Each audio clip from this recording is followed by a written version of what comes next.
Hey, what's going on YouTube? This your boy King Gabe here, and now finna let y'all know what's gonna be coming up with Yumeko issue 5, as well as a few other things with the series there. Yep, I actually got the rough draft here in my phone there, so it'll be a little bit easier for me to actually, tell you as opposed to when I was trying to do it off my computer here.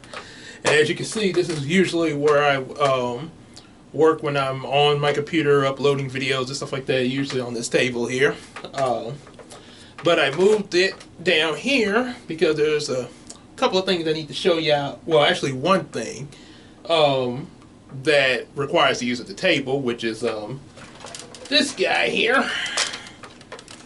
Now, some of y'all have probably seen Astrobot here in probably a previous video on this Yumeko playlist there. But like I say, as Gandalf said in Suburban Nights, well, I'm saying it now. So show it to you real quick here. Turn them on here. Move these guys out the way. I'll explain about them in a minute. So we can have room to walk. Yeah.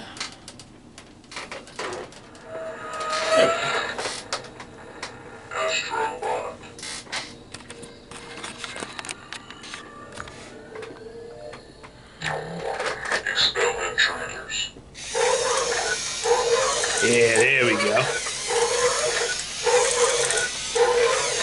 Activate crystal blast. Crystal blast, kind of like the Iron Man Unibeam, sorta. Combat support. See him walk again. Strike.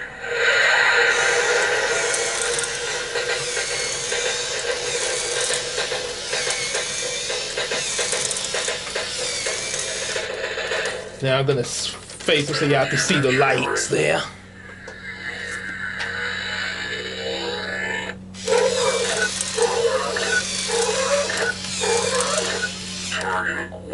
Pretty bright there.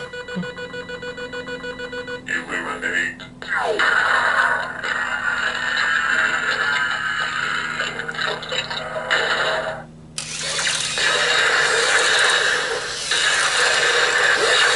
Well, it's pretty heavy on the thing, man. I can feel the vibration.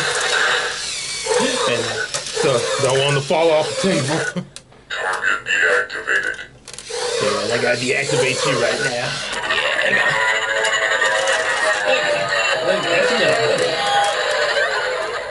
Alright. But yeah, you get the idea there. And also, as a lot of toys do, he has a missile. There you go. Yeah. Well, I guess I gotta, do this, because it's kind of be a little difficult with those electric gears. Yeah, you don't want to mess that up. So, yeah, this little button right here, this little red button right here. You press that and fire. Yep. So that's what you get from him. Push, bring this back. I'll just position it like so. So yeah, Astrobot. This is actually what's gonna be Brownie's battle suit, which will be featured in issue 5 as well, towards the end of it.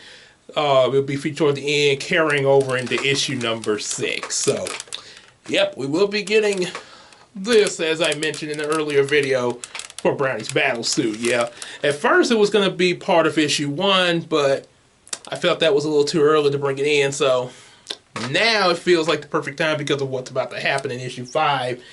Crisis has kind of gotten a little bigger, so yeah. So got that. Two other. These are the other 2 toys I mentioned that I would show, along with Astrobot. A couple of Happy Meal toys that I had years ago.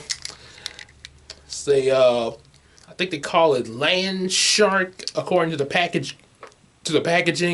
Anyway, when I got them, I named them Paper Eater. And that's what he's going to be called in the series, Paper Eater. And why do I call him Paper Eater?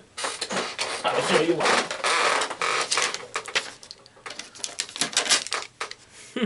Pretty self-explanatory, don't you think? Yeah, he bites paper, and he can bite some other things too there, but I always did that when I was a kid, had him biting off paper and stuff. And yeah, I did have him biting other stuff there, but yeah, his favorite thing to do that on is paper. So, and don't worry, this wasn't important. So, good for the demonstration. Paper Eater, and I call this one Space Bite. See, press this back here. And you see, he got an eye inside his mouth. I kind of don't, I know it's supposed to be a monster and everything, but I don't know. The eye in his mouth just doesn't quite sit right with me. Because, I mean, think about it. You getting ready to eat some, and you got a big eye going in your mouth. How can I eat with an eye in my mouth? Almost better.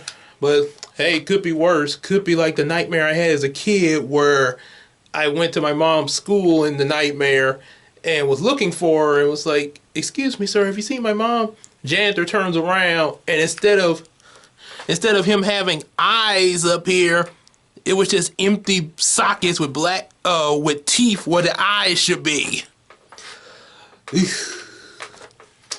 Pretty creepy stuff. And like Paper Eater, he can't, but even with the eyes, yeah, he can do that too. He can bite off different stuff there. I'll pick that up later. Oh, it just fell on the road. Okay. So yeah, Space Bite and Paper Eater. Now one different thing I will do, since I just went on that little rant about the eye thing, I will not have, when I draw these two for the series, I'm not gonna have this eye in there. It's just gonna be his mouth. Yeah. So technically, you could say that their eyes are like the windows that are around them. Pretty much. I mean, they're machines, so yeah, they could work. So I guess that's about the best of a toy review you're gonna get until 2022, because I'm so busy with writing this and doing stuff with Christina, like the Royal Talk. So that's about the best you're gonna get for this year. So let's talk about what I got going with Yumeko. Now, just as a recap, I know I probably already went through this in the previous video, some part, but I'm not sure completely how far it went up to, because like I mentioned, some things probably have changed a bit in writing up to this point. So it's a recap. Issue 1, they went big space battle between Brownie and his friends, and it's gonna be Penubian that they're fighting. However, Ramon is still in this series, but you won't see him yet. He's kind of in the shadows, like the Claw and Inspector Gadget. I'll get you next time, Gadget. Next time. So pretty much like that. Then the abandoned store. The Hiko, Zayden, Julie, and Tim meet up with Brownie there, as well as Penubian again, and army of flying cash registers and zombies. They get out of there, find out that they're in another world known as Yumeko. Arrive at Brownie's house. They meet up with Melina, an old childhood friend of Tim and Julie's. And we also see Naomi, who kind of, upon waking up in the guest room of Brownie's house, being that this is not very familiar surroundings, but this is something I kind of learned about, autism from a TikToker that's autistic too, named Nicole, real popular on TikTok, been sharing a lot of information about that. And YouTube, don't you dare try to block me for saying autism. I'm not making fun of it. I'm just telling about it. don't even think about blocking me. or trying to take my video down. Yeah, because so what happens? Naomi kind of freaks out from her surroundings and everything. Runs away. Hiko catches up to her. Then manages to save her from Benubian again when he sends a monster hat after them. This is where they start to kind of build up. Sort of liking each other. And then issue 4, there's this can't have talk. Brownie, his mother, and his grandparents all kind of explaining about the world of Yumeko, as well as also some things that have happened leading up to now that they've heard about involving a king of the region that they're in. By the way, one thing that Yumeko is similar to like how Pokemon has different regions in their world, like the Kanto, Johto, Unova, and all that. Well, with Yumeko, they have that's kind of how their world is set up. The region that Brownie them are in at the moment, as well as also where his home city is at, Barnhart City, is in what's known as the Douglas region, sort of named after my mom's side of the family. And there's going to be some other regions based off of some other names. Going to have like the Duncan region, possibly the Johnson region, and so on as I come up with it. So there's all that exposition. So now we get to issue 5, yeah. And what I got planned, as I mentioned in the video prior, that I'm going to try to get them started on the journey. They haven't started the journey yet. They've announced about starting the journey, but there's a few things they got to take care of before starting this journey around Yumeko to find Brownie's friends that are scattered in like a warp or something like that, and possibly ended up in other areas of Yumeko due to what happened in issue 1, and also possibly other kids that are in Yumeko as well, just like Hiko and his friends, which issue 5 is about to reveal a couple of them right now. So, title of issue 5 is going to be Hyper Situations. So, starts off, you got in downtown Neuro City, which is the city where Food Cat is from, Food Cat and Food Bear. And they're fighting against a robot monster turtle, and no, I don't have a prop for that there. The monster turtle says, "Time for me to destroy the world. What should I do first?" Ha ha! And Food Cat says, "You shall do nothing!" Pow! And hits him with a banana cream pie, and then Food Bear trips him with a banana peel. Yeah, it's kind of Food Cat and Food Bear's thing. They fight with food gadgets. And also martial arts. So, I sort of imagine them referencing the Adam West style Batman, for the campiness and everything, yeah. So, but however, during the battle, it starts to get a little difficult, and the evil Carl shows up, Food Cat and Food Bear's arch nemesis. He didn't really come up with a very super villainy name. He's just Carl. Sort of like in the Deadpool movie, how when they asked about the name of Deadpool's villain for that movie, it's like, I think his real name was Francis, but he tried to call himself a super cool name, Ajax. You named yourself after a dish soap. What's the matter? Dawn and Dove was taken? Oh, wait, they are in DC Universe. But they do sound a little better than Ajax. So yeah, then of course when Carl enters, he has a couple of other robots, and the monster turtle is a robot too. But a couple other robots. This is where you first see Paper Eater and Space Bite, yes. And they are actually called that here. They give up, you hero, there's nothing you can do.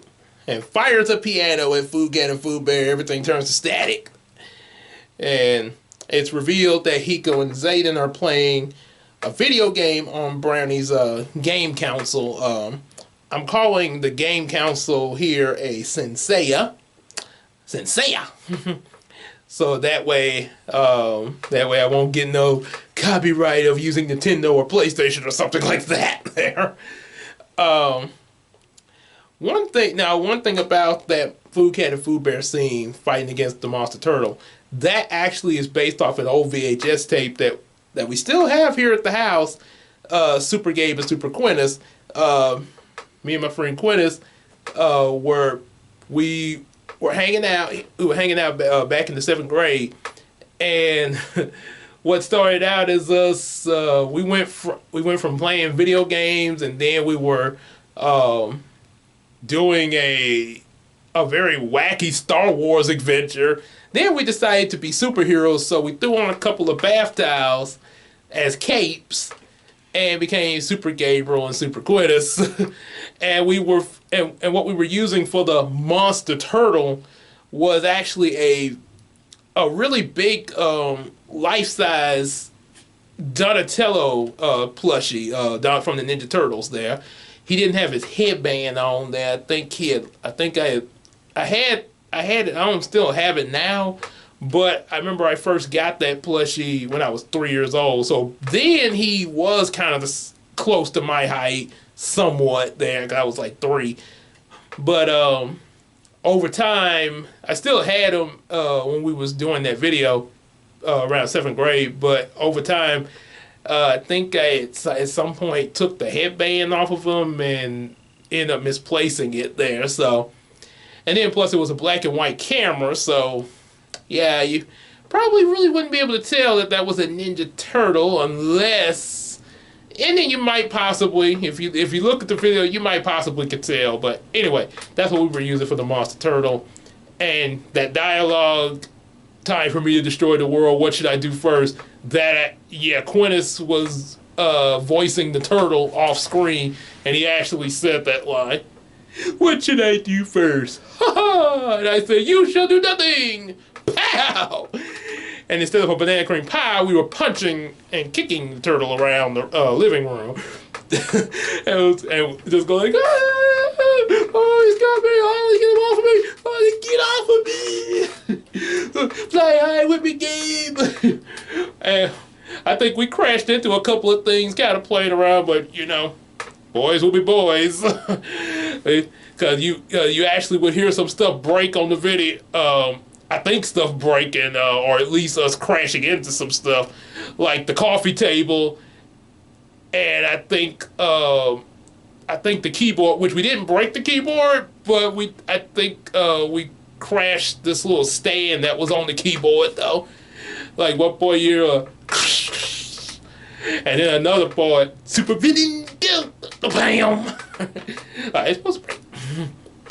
So that's what that scene is based on. Kind of ranted a little bit on that, but so we go back with Hiko and Zayden. Zayden's starting to fall asleep.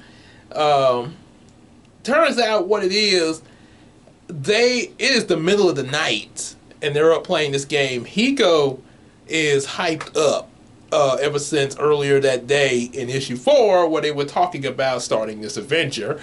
And I will explain why that is.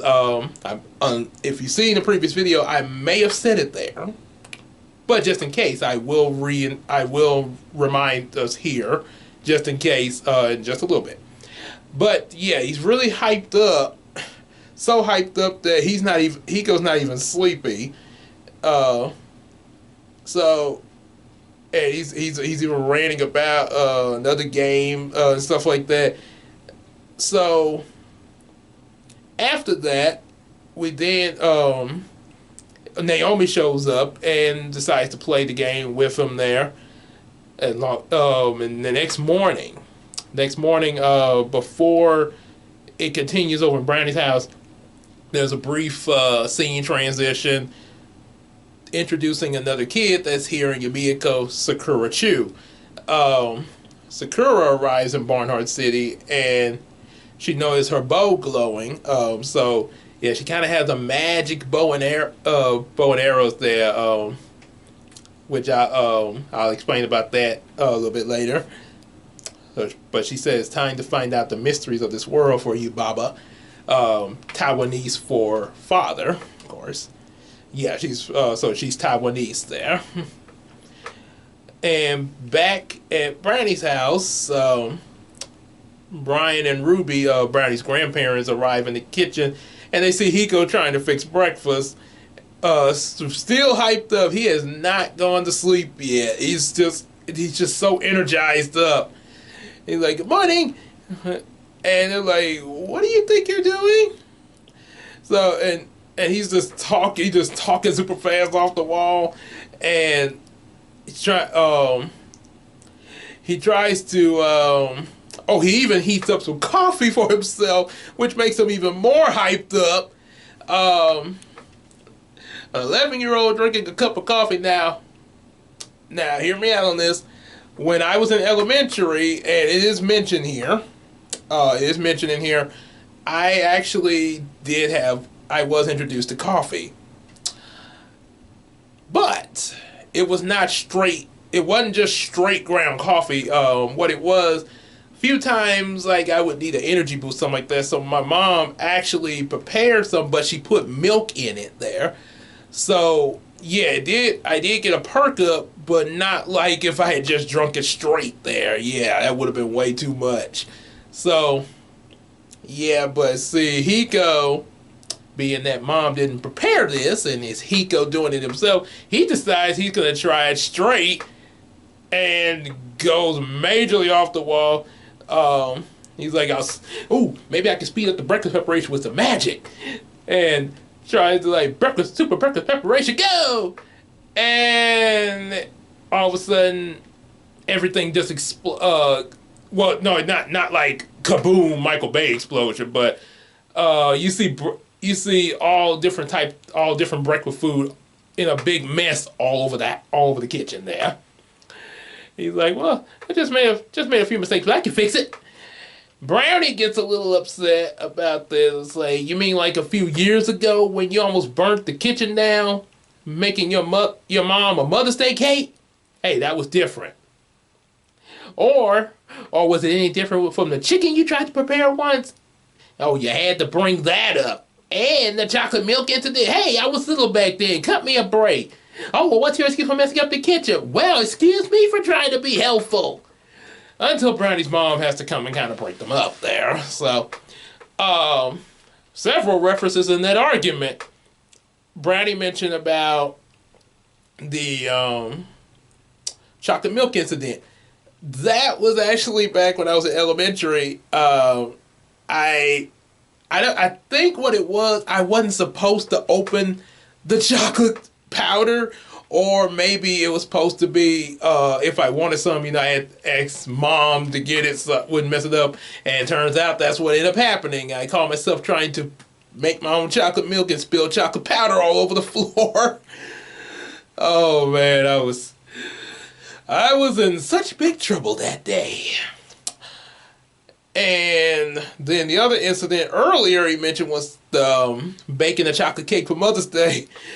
I don't know how old exactly I was when I did this. Probably still was elementary, but I actually did get up, I would say anywhere between midnight to 2 or 3 in the morning. Mom was asleep. I called myself was going to surprise her with a cake. Like, I was going to make the cake up and everything, and then she'd wake up and see a cake on the table. I'd be like, Happy Mother's Day, Mom! Oh, Gabe, that was so thoughtful. Didn't quite turn out the way I planned that, because I got it together. I'm not sure how far in the cake making I got, but every time I got ready to put it on the stove, I called myself was going to heat the cake up. Every time I turned the fire on, steam would shoot right out the cake, and then my mom get like, Gabe, what are you doing? I am making you a Mother's Day gift. So I didn't exactly get in, at least not like with the chocolate milk. She let that slide. But she did tell me very firmly that I shouldn't have been doing that. And that was pretty much it because of the fact that I was trying to do something for Mother's Day. Yeah, but that chocolate milk was not gonna go. Oh, chocolate milk was not gonna. I wasn't gonna get away with that one though. And the chicken incident. Now that did not happen when I was a kid. This was actually something that happened. Not sure how far back, but I know Christina and I, we were married and everything. So it was some point between. Some point I would say maybe like in our first few years of marriage, I caught myself trying to save money by buying a whole chicken like out of the meat market and prepare it like, yeah, if I do it like this, we'll have more to eat than trying to get frozen chicken out the frozen food out. I could actually cook this. And I caught myself looking up on how to cook the chicken, and I did not do so well. So now, not saying now one day I'm probably because I'm pretty sure at some point I'm probably gonna have to actually know at least a few things as far as basic cooking. I can get a little bit of it, but not but I haven't done it in so long. Last time I've actually cooked something and actually succeeded at it was like a pasta dish, and that was before I got married when I was just living here by myself. And every so often, like on the weekend, I would actually, cook something. Yeah, so yeah, I got a little bit. It's just not real. I'm just not.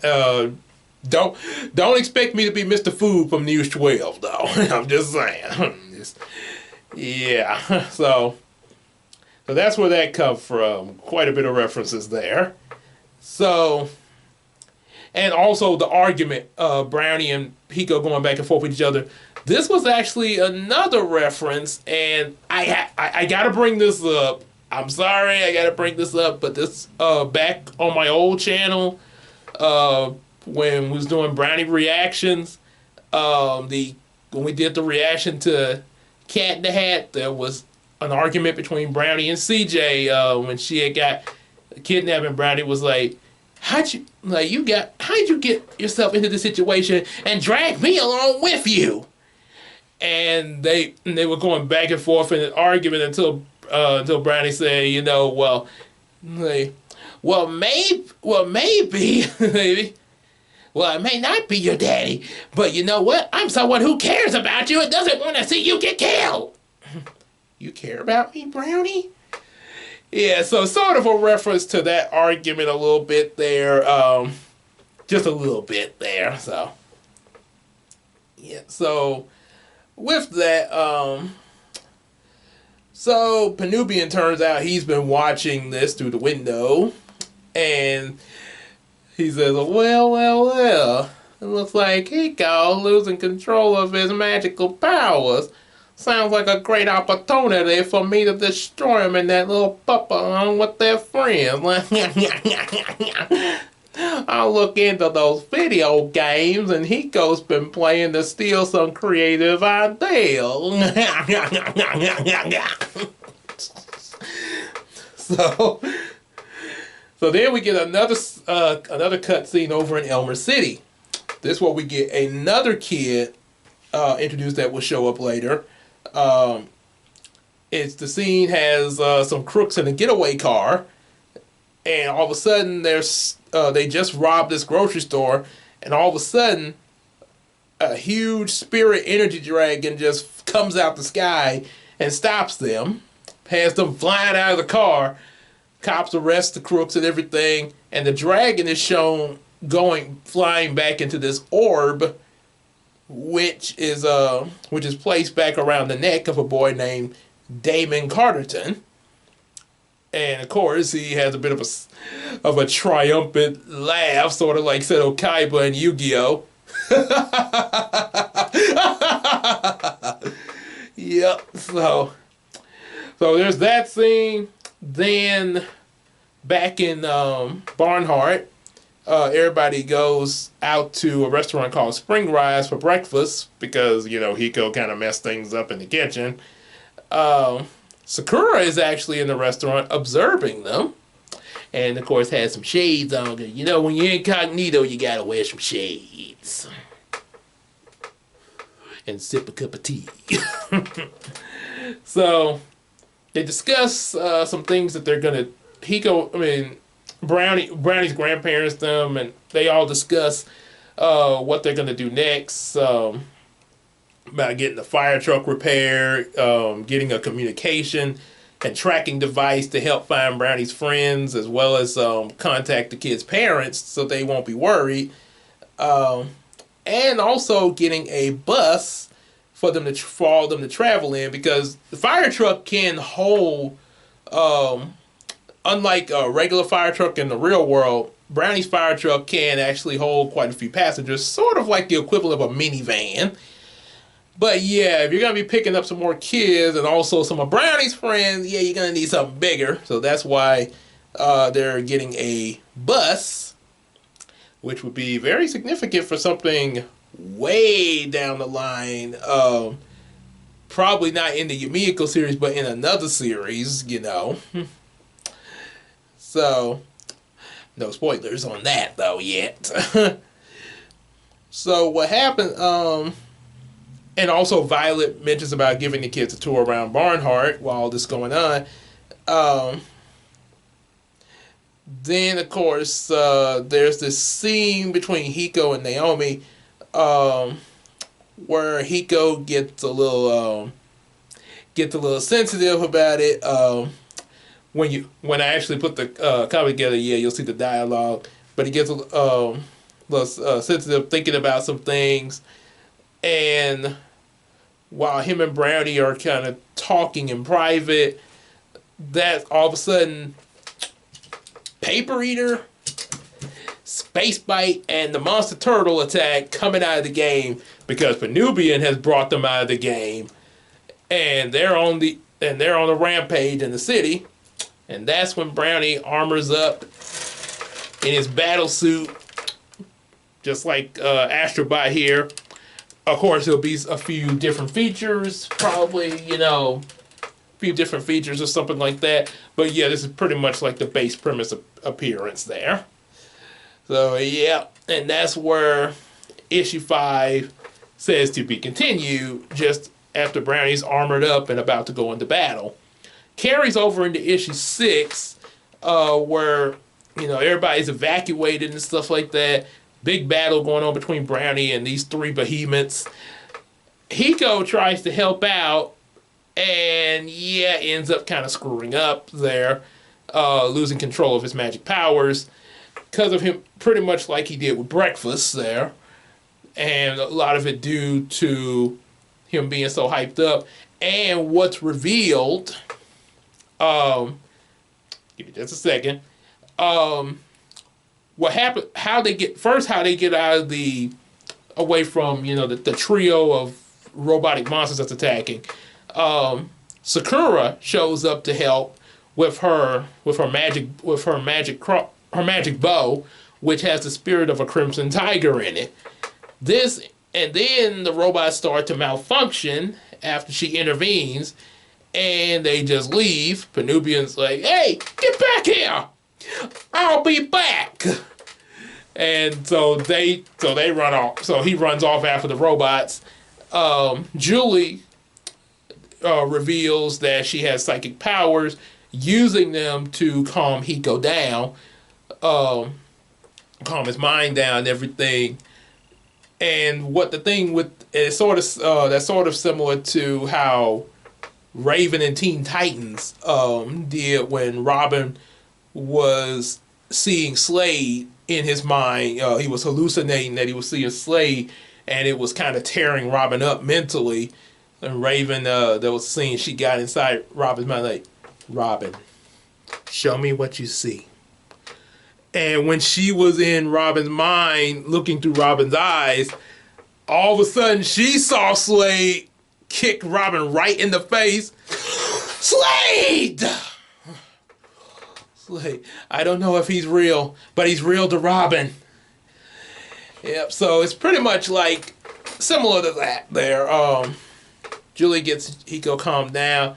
Hiko starts really doubting himself about, what's going on, especially with this incident. And it's revealed, he reveals to everybody that he has ADHD.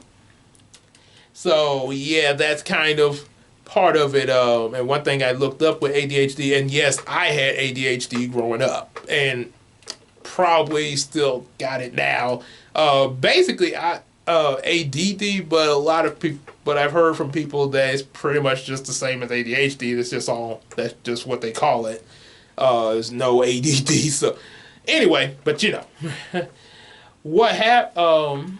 So the thing is, just like me in real life, when I was in elementary, I had medication for it, and so did Hiko. But since he's been transported into this other world, he doesn't have his medication with him. And after being off of it, yeah, the effects of it are taking place. Where, yeah, that's why he's so hyped, why he was hyped up as he was. And now he's calmed down thanks to Julie, but yeah, he's kind of along the emotional side, which is actually something I looked up in the whole thing about ADHD. Mood swings tend to occur in this with ADHD, and also stimming is a thing with ADHD. Maybe that's kind of why I move like I do, sort of similar to a person with autism. So we're kind of similar. Yeah, it's pretty interesting. Yeah. So he, speaking of autism, Naomi, seeing Hiko really down on himself, comes up and tells that she's autistic, and there is a lot, and part of her kind of has felt down about, the way she is and how other people have looked at her growing up, pretty much similar to Hiko's case, and this. Similar to Hiko's case, and as they talk, they kind of realize, that they're really a lot alike. And of course, Julie, Zayden, Melina, and Tim assure them that regardless of how they are, hey, we're all gonna be cool with each other, the whole Yu-Gi-Oh friendship thing, yeah. We're all in this together. High School Musical. So that kind of motivates, that kind of lifts Hiko's spirits up there. Pretty much similar to how my sister Casey, actually my play sister, real close friend, but we're like brother and sister toward each other there. That's kind of how we refer to each other. So back when I started summer school, in order to get into high school, because after 8th grade I failed a few courses and had to take summer school classes. That was my first time in summer school, and I felt like it was the end of the world because I had never been in summer school. But I was like, oh no, it's over for me. And then I met Casey, got to talking with me about Yu-Gi-Oh and everything, and at the same time sort of lifted my spirits to, okay, I guess I can get through this, because it gave, had a reason to come up there every day, come up there to do what I had to do to pass my class. So she gave me motivation to come up there every day. And also one thing to share, practically saved my life once up there, because there was one morning I came in, we were waiting to go to class, and the principal there, I'm not going to say his name in case he's watching the video, but he told, there was plenty of room on the bottom row of the bleachers, and he tells me to go up to the top. Like, seriously? Up to the top. But this room right up to the top. I go up to the top, and then it's time to go to class, and I'm frozen with fear at the top of the bleeder, like almost like a cat looking down from a tree. Casey comes back in there. Casey came back in there and was actually, and I was like, I was like, man, I can't do that. So she's like, hey, it's like, hey, it's gonna be all right. Just come on down. I'm gonna be right here until you come down. She risked being late for class to help coax me down the bleachers there, because it was terrifying there. So yeah, that was a definitely big sister little brother moment, because she's a year older than me. So yeah, pretty much like a big sister. So yeah, sharing that. So back with Yumeko, Hiko gets the motivation, but then there's the matter of how he's going to control his powers as well as controlling himself, not having his medication. Julie actually helps Hiko to do that, pretty much similar to one thing she reveals when she first got her psychic powers, like when she first was aware of them. She had some trouble controlling them too, but how she mastered control of it was her parents and grandparents, actually assisted her with that by teaching her swordsmanship. That's why she's really good with using a sword and everything. And the focus in swordsmanship helped her to also keep focus of her powers. So they do. So she shows Hiko how to focus himself mentally in order to be in control of his magic powers. Just in time for a rematch when Benubian comes back with Paper Eater, Space Bite, and the Monster Turtle. And of course, rematch with that, Zayden decides to help Hiko out in the battle, and also Sakura is going to be in here as well. I forgot to mention that, but she will be around. Chances are she's either going to help Hiko and Zayden in their battle with the turtle and Paper Eater and Space Bite, or she might be assisting Julie and Brownie in their battle against Benubian. As with Julie's brother Tim, I might have to ask her this again. I think I may have got an answer on that. Just let me check real quick. Wish I had that was it state, we'll be right back or something like that, where they have a little waiting sign. Let's see.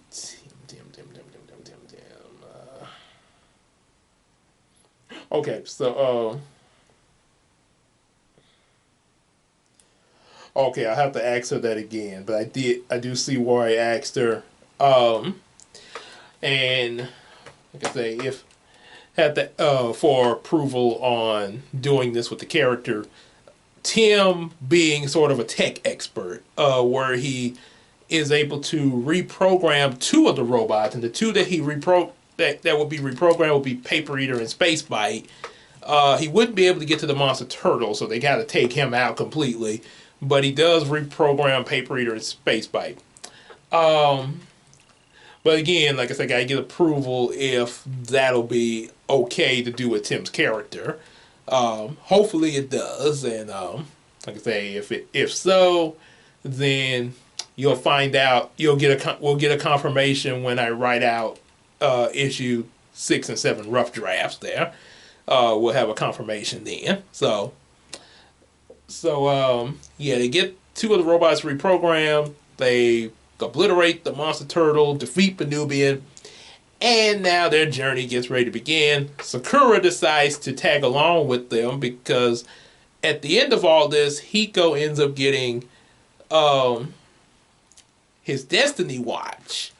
This is the beginning of the Destiny items. So he gets a Destiny Watch, and I forgot to bring it in here with me, but this is one reason why I always be wearing a pocket watch around my neck when I go out different places, like especially at work, because that's is based off of my ideal of the Destiny watch I came up with, which was inspired from Casey and I's role plays of Yu-Gi-Oh with the Millennium items, and I had made up my own Millennium item called the Millennium Watch.